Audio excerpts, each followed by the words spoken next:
Alumnos, bueno, bienvenidos a la quinta actividad, a segundo semestre. Vamos a ver qué hacemos hasta fin de año.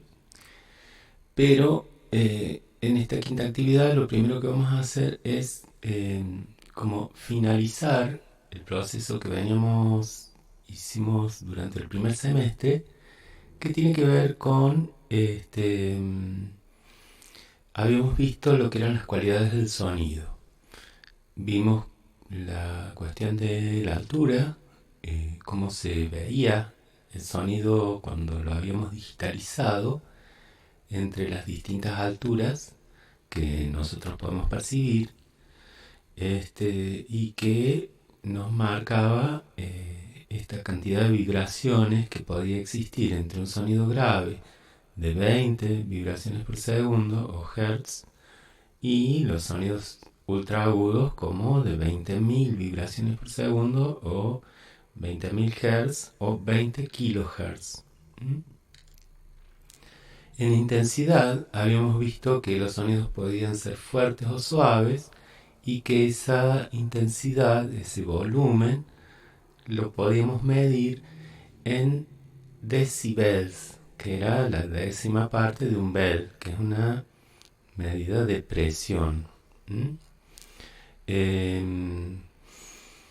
En cuanto a duración, lo habíamos dividido en sonidos cortos y largos, que obviamente los medimos en la medida estándar de duración, que son de medir el tiempo, que en este caso son segundos, o podrían ser horas, o podrían ser días, pero en principio para música tratamos de hacer sonidos que duren más o menos segundos. Digamos, por una cuestión de que la música tiene que tener una cierta capacidad de atracción, ¿no es cierto? Habíamos empezado diciendo a principios de año, en la primera actividad, que la música es un lenguaje. Y bueno, una persona que habla durante horas, no está tratando de comunicarse, digamos. Lo primero que va a hacer uno va a ser desenchufarse de eso, me parece. Bueno. Y nos quedaba por ahí la más difícil de entender, que si no la entendíamos desde la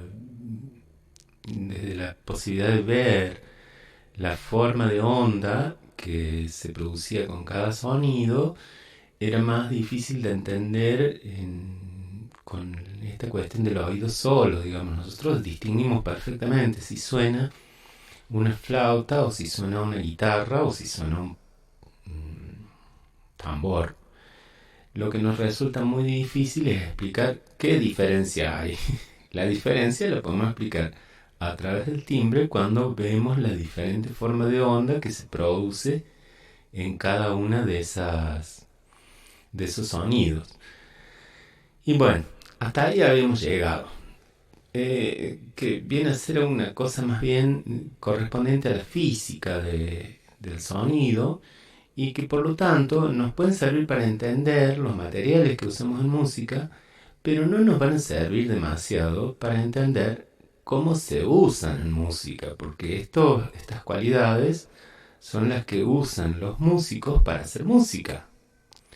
Y es como difícil de entender hasta que no lo vemos aplicado en ejemplos concretos. Vamos a empezar con una obra. Vamos a ver obra ahora, obra musical interesante. Bueno, me parece a mí interesante. Y son más bien clásicos de la música, sobre todo occidental. ¿Se acuerdan que en la primera actividad, en la segunda actividad, habíamos visto música de otros lugares? En este caso vamos a ver música predominantemente europea, que es la que vemos cuando vamos al teatro, supongo. Bueno, vamos a empezar con un autor finlandés que se llamaba Jan Sibelius, y tiene su primer trabajo, lo hace en base a la distinción entre sonidos largos y sonidos cortos. ¿Mm?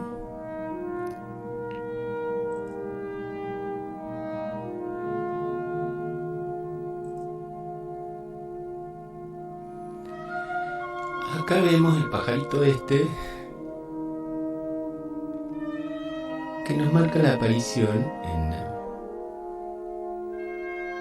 la pantalla de sonidos un poquito más cortos y sobre todo agudos.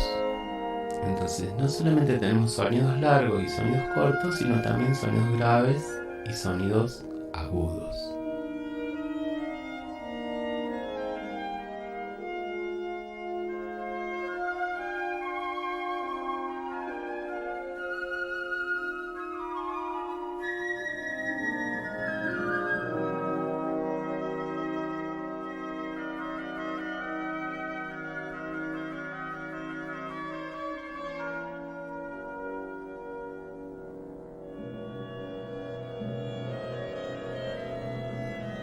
Como ustedes ven, los distintos sonidos ahora están dialogando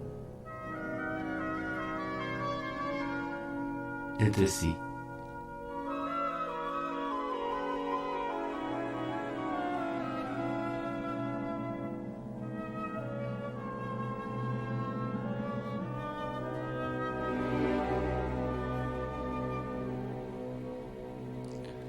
Por supuesto, después, en el resto de la obra, también va a trabajar con sonidos fuertes y sonidos suaves y otras cosas, pero acá vemos cómo ha usado esta diferencia entre sonidos largos y sonidos cortos y sonidos graves y sonidos agudos.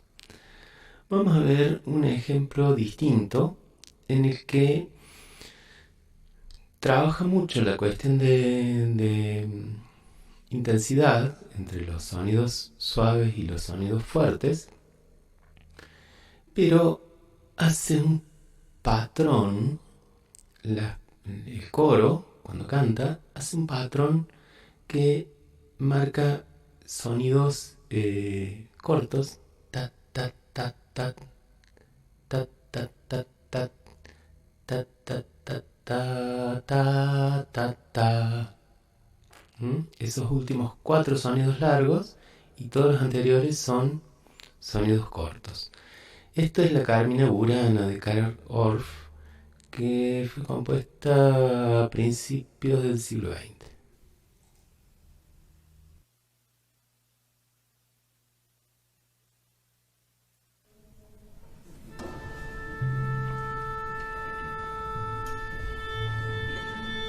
Ahí están afinando los músicos.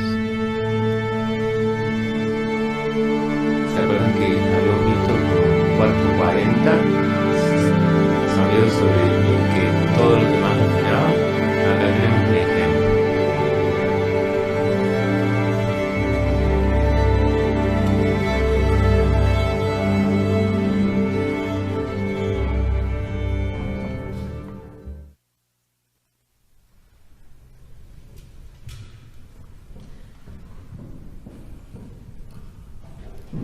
El público, la orquesta, el coro y obviamente el director.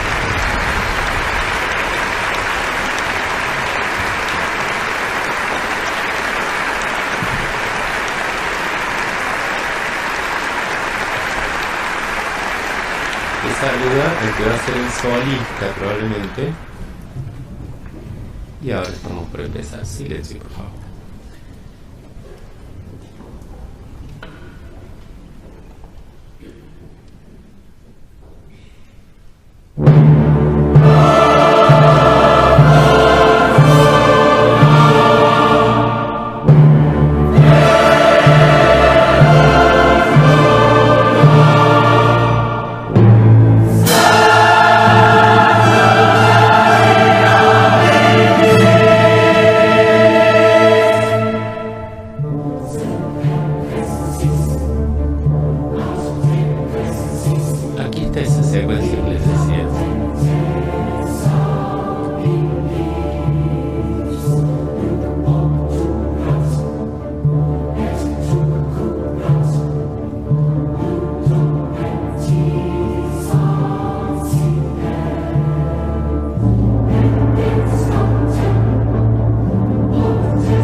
Como ustedes ven, no se privó de nada este muchacho Orff.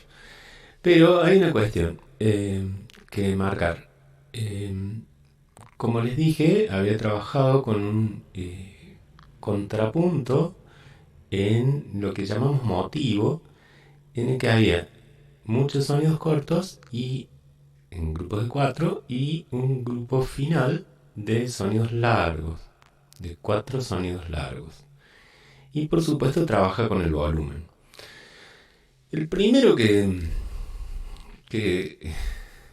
llamó mucho la atención acerca del trabajo con el volumen fue un señor que se iba quedando sordo. Supongo que eso tuvo que ver con el asunto de que cuando escribió esta obra ya estaba sordo del todo, así que dicen, como no se filmaba en aquella época y qué sé yo, no se puede saber si fue cierto, pero dicen que cuando terminó la obra se tuvo que levantar uno de los músicos y delicadamente darlo vuelta para que viera que todo el público atrás de él estaba de pie y aplaudiéndolo, ¿no?